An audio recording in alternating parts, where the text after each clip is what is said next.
Hi everyone, welcome to this evening's Dyslexia and Academic Success Back to School webinar series. This evening we're going to be talking about dyslexia, planning, schools, assessments and specific exam techniques. The webinars are going to be hosted by me. I'm James Porter, I'm Community Manager here at the Tutor Crowd. I'll be the one asking the questions. Much more importantly than me though, the two main presenters are Stephen and Patrick. Stephen is a published dyslexia author and he blogs at dyslexiawayofThinking.co.uk. He also hosts the biggest dyslexia group on Facebook, which you must be a member of if you're not already. Patrick is an ex-teacher, a dyslexia tutor, and he's now CEO of the Tutor Crowd. Just want to very quickly run through some housekeeping. Each webinar is 30 to 45 minutes plus 15 minutes Q&A. We ran over our allotted time last week by quite a lot, so we're going to try and keep this one really short and punchy and to the point. If you've got any questions during the webinar, you can use the chat functionality, which should be in the right-hand side of your screen as you're looking at it. Just to let you know, we will send you out the recording once the webinar is completed, and there will be an ebook to accompany this webinar series at the end of the series. So, as I said, this webinar we're going to be talking about dyslexic exam techniques, schools and getting an assessment. Specifically, we're going to be talking about writing an action plan for dyslexia, getting an assessment and dealing with schools so you get the maximum amount of help that you possibly can, and then we're going to move on to specific exam techniques. So, I'd like to move over to Patrick now, who's going to talk about what needs to be in a dyslexia plan. Hi James. So we're going to talk about a specific action plan, and I think one of the questions is, why do you need a dyslexia plan? You need a dyslexia plan because you need to approach dyslexia and the problems with dyslexia as well as the strengths of dyslexia. A dyslexic student will have different characteristics to a normal student, and a plan needs to incorporate working on those issues, for example writing. Now, dyslexics typically underperform in exams, and that's because they have problems in writing. But that's not something that is necessarily the case if you were to create a plan which would incorporate regular practice of exam technique. It would also need some sort of feedback of that exam technique. The reason being is because a dyslexic, just like a non-dyslexic, will practice exams, but they will need someone to mark those exams and say, listen, I know you understand this, but you have failed to get that understanding down in this answer, and you only got 2 marks out of 6. And here's exactly what went wrong, and here's an exact way of how to remedy it. Patrick, can I just jump in Sure. there? I think for a dyslexic and a non-dyslexic, practicing exam technique is really important. Why do you think it's such a more important focus for a dyslexic? Because dyslexics have typically good understanding, but they have problems in application, written application of knowledge. So it's important that the dyslexic has a very good understanding a long time before the exam of how to apply this knowledge. And it's absolutely critical that the dyslexic goes out and makes a complete mess of exams so he can learn from the the typical mistakes he makes. Okay, that makes sense, definitely.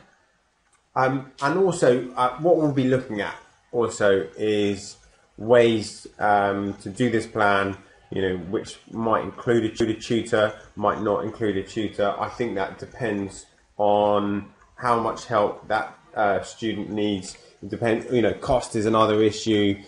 Can you do it without doing a tutor?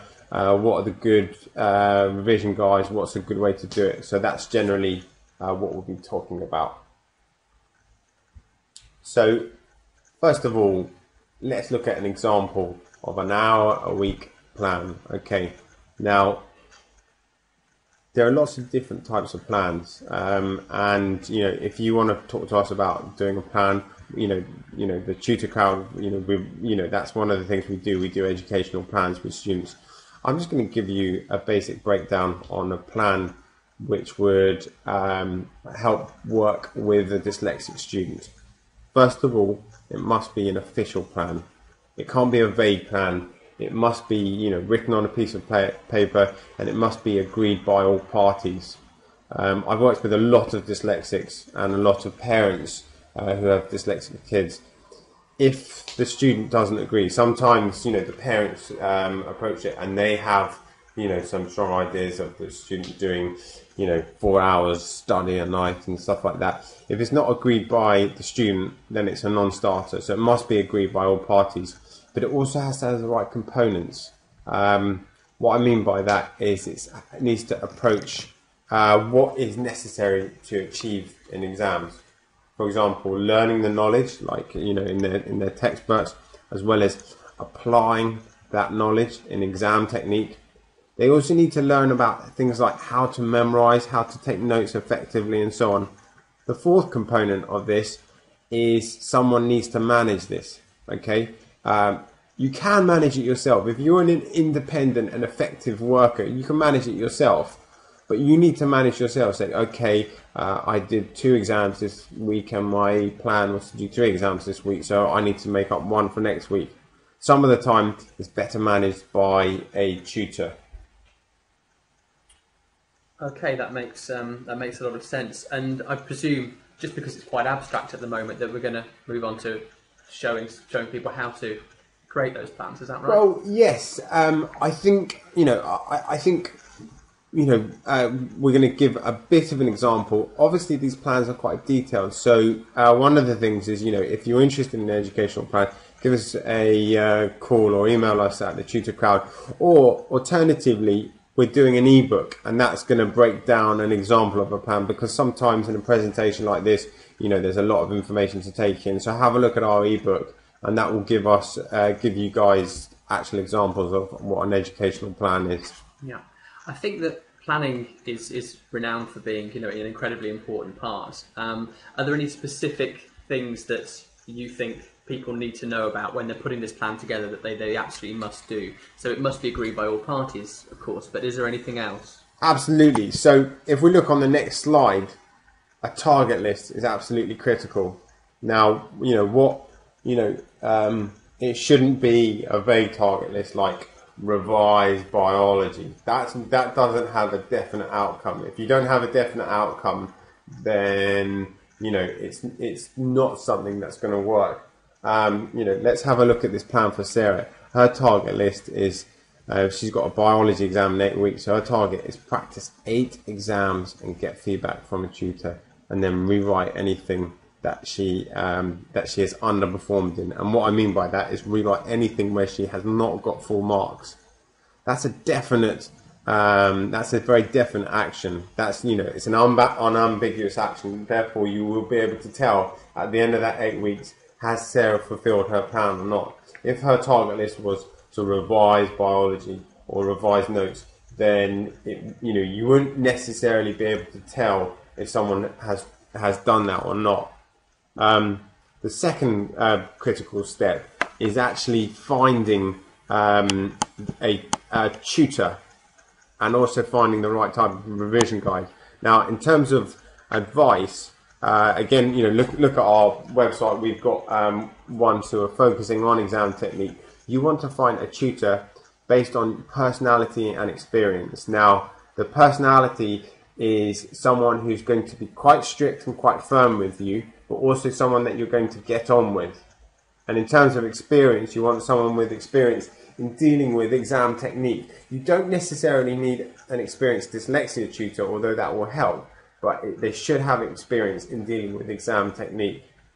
Also, especially if cost is to some extent a budget, then it's not just a tutor that's going to work, but also revision guides. Now, you should choose your revision guides in terms of based on the level of examples of written answers. Some revision guides is just knowledge. That's not good for a dyslexic. A dyslexic needs to see how knowledge is applied. So example written answers that are being marked. Example of good written answers and bad written answers.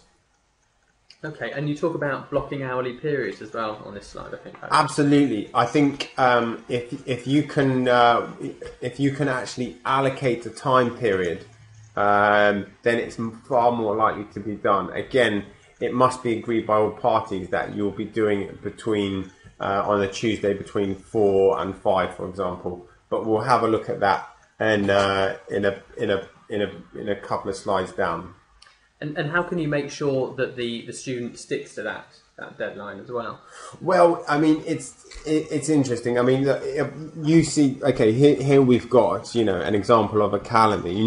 One needs to create a calendar, and as you can see, on Tuesday between 4 and 6 o'clock, there's exam preparation. So there's an actual hour of them doing the exam, and maybe an hour with a tutor. It needs to be managed. It needs to be reporting. This is another thing that we do. It's more difficult if it's working independently, but you can still do it without. How would you do it without a tutor? Well, you make a commitment to do that exam, like practice an exam, and then you'd look at the mark scheme yourself, and maybe you'd show that to your parent or something. If it's not reported, in my experience, it doesn't happen as much, and so therefore, someone else managing it usually means that things are more regularly done. And having a lot of experience with students, students often have fantastic intentions, but things don't get done as much when there isn't Big Brother looking over your shoulder. And you'd recommend having this on written on paper or on an Excel sheet? What's your favoured format for putting a plan together?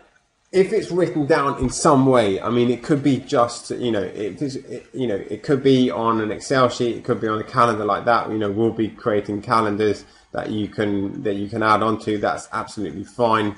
Give us an email if you want a free calendar from us, but it has to be written down. It has to be on the wall. So, there's no ambiguity about it. A lot of educational opportunity is missed simply through ambiguity of people making commitments that they're going to work hard in dyslexia, but actually when that time period came, because it wasn't a rock solid agreement, it kind of drifts away, and the students watching a bit too much TV or something like that because it wasn't a cast iron agreement.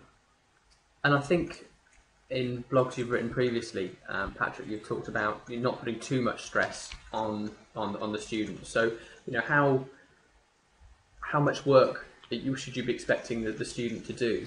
I mean, yeah, it's definitely an interesting question. I think the wrong type of stress is absolutely toxic. The right type of stress actually works very well, and it's about finding a balance, and that balance always, again, is in a calendar. So if it's there should be, once you've come up with a plan, an agreement, once they're outside of the zone, for example, on Monday, between 4 and 7 o'clock, he hasn't agreed to do anything. So there's no pressure in that period, whether that student should be working or not, because he's been given, he's been told, okay, you don't have to work in that period, but on Tuesday between 4 and 6, if he's agreed to that plan, then it's fine. And you put the pressure on if he's not fulfilling whatever's going on in that plan. But if he is fulfilling that, then there shouldn't be any extra pressure from the parents. Okay, thanks. And would you say that there's if the student does miss a session, should they therefore put that back into the plan, or should you just discuss that as an issue, or how should you make sure that going forward the student sticks to the plan? That's a long and complicated answer, and that's something that we're going to go a lot more in detail in the next webinar. Is communicating to the students if they don't, and I think you need, I think a parent needs to be prepared for that, because a lot of the time, dyslexics have very, very negative connotations with doing work. You need to prepare, and typically, in a nutshell, what a parent would say to a student is, you've committed to this plan and now it hasn't happened, and I would like to ask you what's going to happen about it. It is actually, the communication between the student and the parent is something that goes wrong all the time. That's something that we're going to look at in the next webinar. It's a difficult thing to master. Okay, thanks. And we've just got step 5 of the process now, I think. So lastly, let's, we've actually got a plan in place, but also, again, we can go into more detail about this if you contact us or have a look at our ebook. But let's make sure the right components are in place. Giving a dyslexic, especially the wrong components, they will underachieve. It must involve these components. It must involve learning this information, but more importantly, practice applying this information. That's how dyslexics learn, by they apply the information. So they must be practicing exams, they must be practicing answering questions, they must be practicing writing, which is something that they struggle with. Not only that, but they need feedback on the practice. What I mean by that is either a teacher or a tutor. It can be a schoolmate or a parent. Typically, that's less effective. Saying, you know, this part of the question I like, this part is not as effective. And also, independently from that, they need to be looking at learning effectively. Now, this is the sort of unsung hero within education, in my opinion. You know, what we're doing right now is we're looking at how to learn effectively. So everyone, you know, listening to the webinar is looking at how to learn effectively, and that's a lot of, we're going to be doing a lot of programs on that in the future. But at the moment, students and teachers are not really looking at that. They're teaching knowledge, but they're not teaching how to learn effectively. Great, thanks, Patrick. I think now we've discussed that planning process, we're going to move on to Stephen, who's going to talk about getting help from schools and tutoring. Hi, everyone. Okay, before I start what I'm going to say, I might offend some teachers or some education workers, so if I do say anything wrong, I apologise. What I'm saying is from my opinions and therefore the information I've gained over the years by speaking to other dyslexics and dyslexic parents and speaking to some teachers as well. Now, if I can ask the guys to flip the slide for me to how to get to my first slide. Yeah, of course. Okay. First of all, when you go to school, you're found to have, you're struggling. And a student believes, or parents believe, that a child is dyslexic, and you report it to the school, and the school will say, okay, yes, he or she's got some weaknesses, and therefore we put the child into the disability lessons for reading and writing. But these lessons are not specifically for dyslexics. These are general helping courses, because in that class there'll be other students with other problems which need help on. And the idea of these classes is to help improve reading and writing. Now, from your perspective as a parent, what is important is you need the school to take action on your child being dyslexic. Now, you need two things. One, you need a test. Second of all, you need an assessment. Now, I'm going to go in a bit more detail in a few minutes about what they are, but basically what the test and the assessment does is tells the school that your child has learning issues and what support they need. This is a legal agreement what the school should be able to do to help your child. Okay, it looks at the weaknesses and what support your child needs. So the problem is schools don't like giving dyslexic students assessments because this costs them money. And in Britain, in the UK, schools have very limited resources on funding to test dyslexics. It's a big pot of money or a small pot of money, and basically they'd rather give assessments out for students who have disabilities such as walking and movement, because these are disabilities which the school needs to recognise with the Disability Act. Now, if you need to speak to the school and just say to them, to be absolutely honest, can you please give my child an assessment or dyslexia test, okay? And ask them a simple question. Is it possible? The schools can't say yes or no to that, but just say, look, what are the odds? Otherwise, I would recommend in the first place, if a teacher is going to push you about and just say in a month's time or 2 months you can't do it, it's time wasted for helping with dyslexic. So I actually recommend going private a lot of the time. It costs £350 in the UK. I know it's expensive, but it's money worth spending. Now, I'm going to go to move on. I'm going to go and say what a dyslexia test is. Now, dyslexia test is a very simple thing. Is your child dyslexic? Do they have the characteristics and qualities of the dyslexic? And this is important because it allows tutors to understand not what support your child needs, but basically what their weaknesses are in and their style of learning. Okay.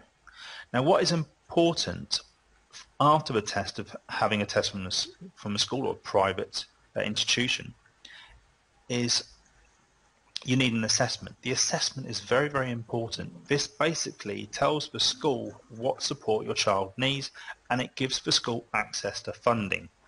Access to funding is what your child needs from the school, because this basically says to the school what support they can give.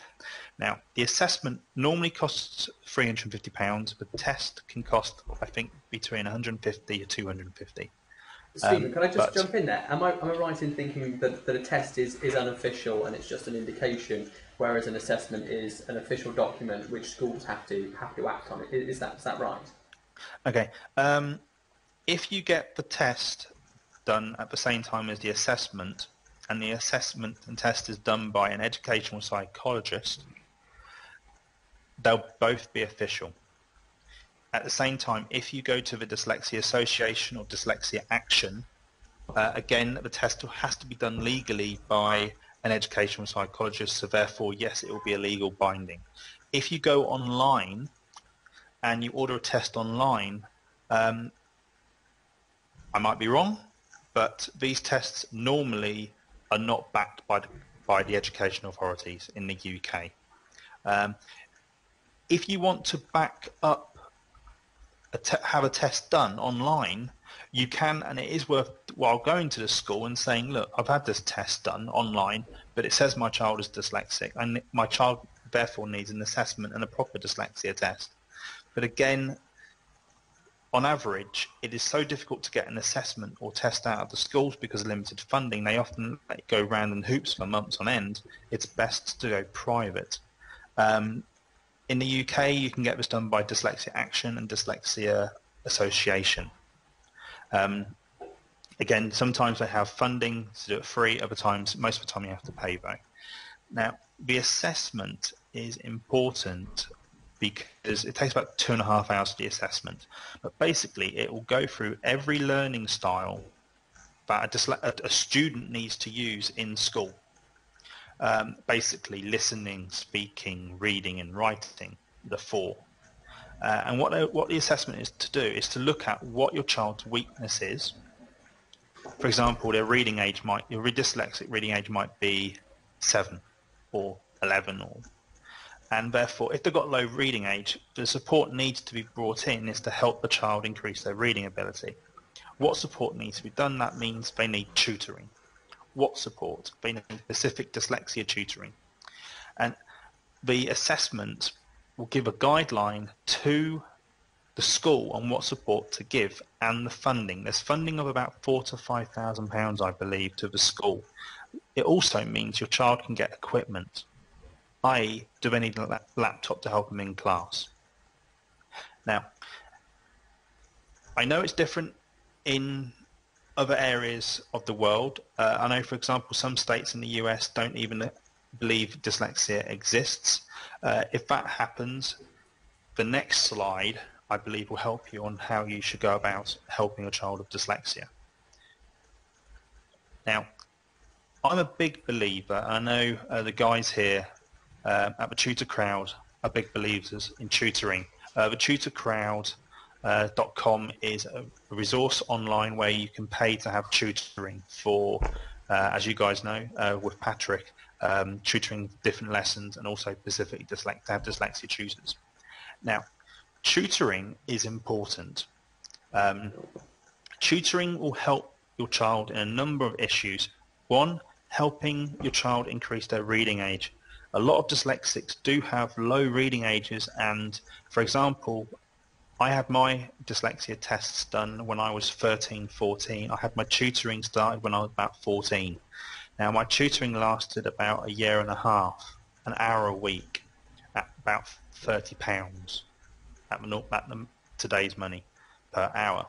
Now, when I started my tutoring, my reading age I think was about 7 or 8. When I finished my tutoring, my reading was about 11 or 12. Now, by increasing reading age, and this is what Dyslexia Tutor will very much help to do over the times, the better you can read, the more information you can pick up, and the more information you can pick up, the better your exam results, in theory. And it means the student will know more and understand more in class. Now, a tutor, a dyslexia tutor, you can either have private, which is one-to-one, or in today's economy, a lot of tutors are doing teaching 2 children in the hour, which gives the same amount of study time and quality. I understand the guys with tutor crowd here, it's about £25 to £30. Sorry guys, I'm not too sure directly. Yeah, I mean, it kind of ranges on the tutor. It's usually about £29 an hour. £29 an hour. I highly recommend having a tutor. You could either go to the Dyslexia Association or Dyslexia Action in the UK. The US, they do have dyslexia associations, I believe, in the different states and worldwide. If you want to find a private tutor, I would recommend maybe speaking to other dyslexia parents in your school and ask who they use. That's how my parents found a good tutor. Now, schools. Some schools do offer specific tutoring for dyslexics. Now, grammar schools normally do, but most dyslexics don't get to grammar school or with private schools. Now, ask your school if they do have tutoring. They might not. If they do, it's normally, again, private. They normally bring a private tutor in. Now, I would recommend getting a group of a tutor together with a number of students and maybe have group sessions as well. It cuts the costs, but very much worthwhile. Now, with tutoring, I definitely recommend the sooner you get your child into tutoring, the better. If I go back to having tests and assessments, a test and assessment, if you go by a school, might take a number of months. If you find that if you're dyslexic, might have dyslexia, sorry, your child dyslexic in, say, September, and you don't have the test done until December, that means 3 months of a child not having the specific abilities or techniques to learning for their normal study skills. If you, for example, have a tutor in September, it means they're learning the skills throughout the 9 months of their studying, or 10 months, until up to their exams. So the quicker you bring in a tutor, the better your child's abilities will be when it comes to the exams. The reading will be increased. Can I just jump in there, Stephen? Yeah. Patrick, obviously you are a dyslexia tutor, and just to kind of confirm, what sort of changes have you been able to achieve for children that have struggled at school for years and years?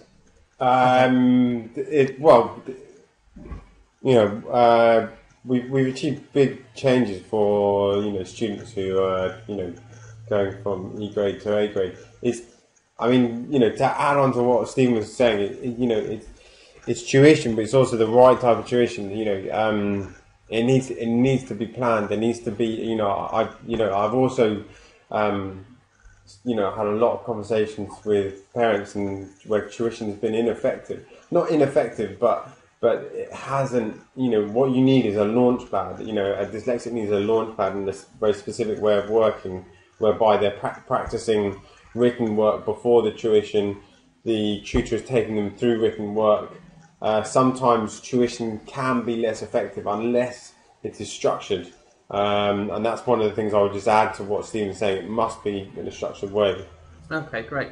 I think now we're going to move on to exam techniques. Patrick, you're the expert here. Do you want to tell us? Right. So, exam techniques. We're going to talk about 3 exam techniques. Exam techniques are critical for a dyslexic.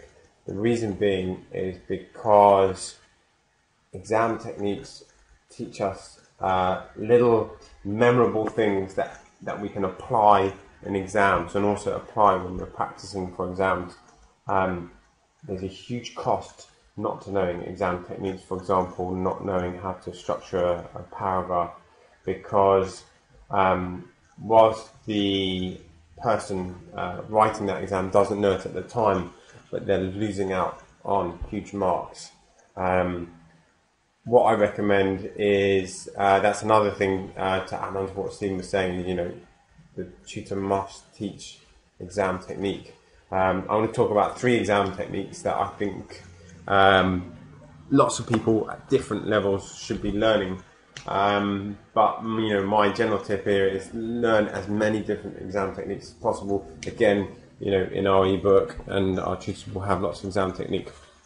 So the first exam technique, what we have is something called allocate.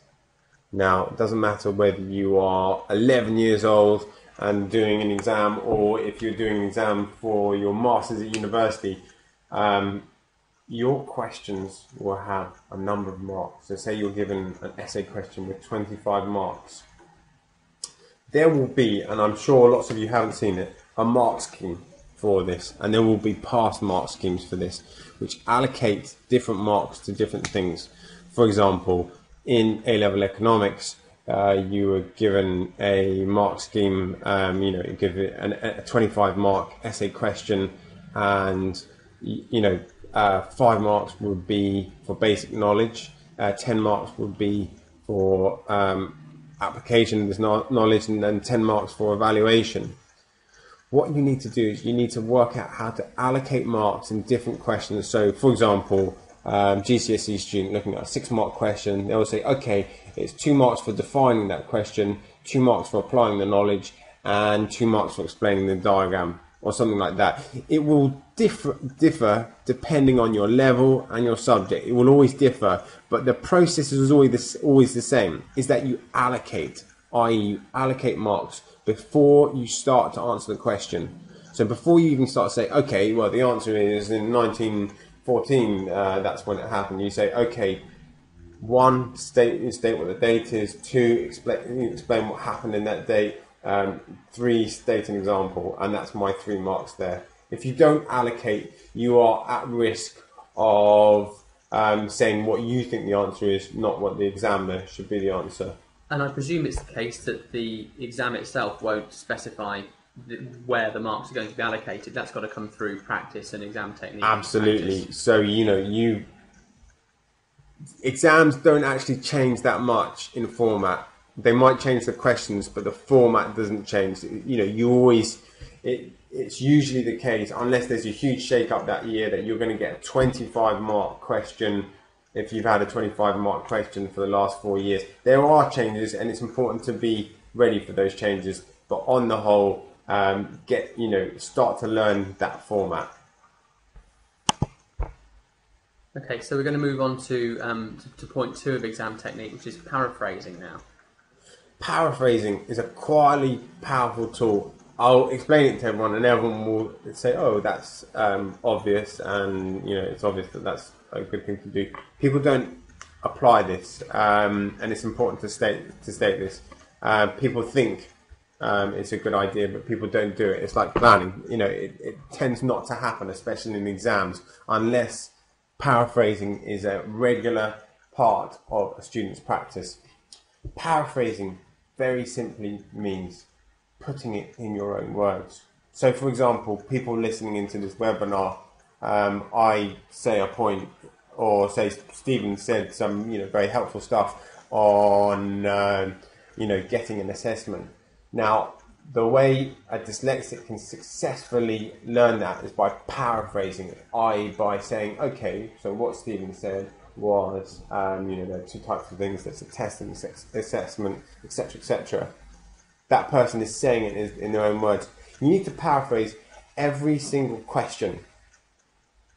The reason being is because, and I spoke to a chief examiner who said that 90% of students underperform because of exam technique. And the key reason they were doing it was that they were not reading the question. They were answering the question thinking that they had some sort of understanding of it, and then they would bolt like a horse and start writing, because in an exam the pressure's on, and your first thought is not, okay, let's stop and really absorb this question. Let's your first thought is let's just write as much information as possible. And I'm saying the opposite. I'm saying don't do that. Paraphrase a question so you can say it in your own words. Because once you've said it in your own words, at that point you would have perfectly understood the question, and not before. Because if you can say something in your own words, unquestionably your understanding of it is far better than you simply reading and absorbing the information. And would you say in an exam situation the student should write that down in their own words, or just say it to themselves? What's the preferred method? Unquestionably, that should be at the beginning of their practice. They should be paraphrasing the question. And sometimes, it depends on the level and the subject, but they should be paraphrasing that question 3 or 4 times and showing that to a tutor. So that's a critical aspect. In the exam, they should probably paraphrase it once, but also write it down. Write it down as well. Okay. We're going to move on now to the final aspect, which is, interestingly enough, called ACTS. Right. This is an acronym about paragraphs. Other teachers have other acronyms about paragraphs. I like theirs just as much as I like the one that I created. The reason being is because you need some sort of structure to a paragraph. I'm going to quickly go through the structure to this paragraph. However, I think there's one called point, explain, expand, or something like that. There are many. For A levels, if you don't include evaluation, you can only perform half marks, even if your essay was 400 pages long. You would only get half marks because you didn't include evaluative points. What a student needs to know is they need to know the language of the mark scheme. Doesn't matter what level they are, whether they are, I think for someone who's 13 or 14 years old, I think it's more simple, but they still need to understand how mark schemes work. And then GCSE, it's a different skill. It's more analysis. Going up to A level and undergraduate, it's a lot of evaluative stuff. This is an A level example, ACTS in your paragraph, although you can use it also for GCSEs.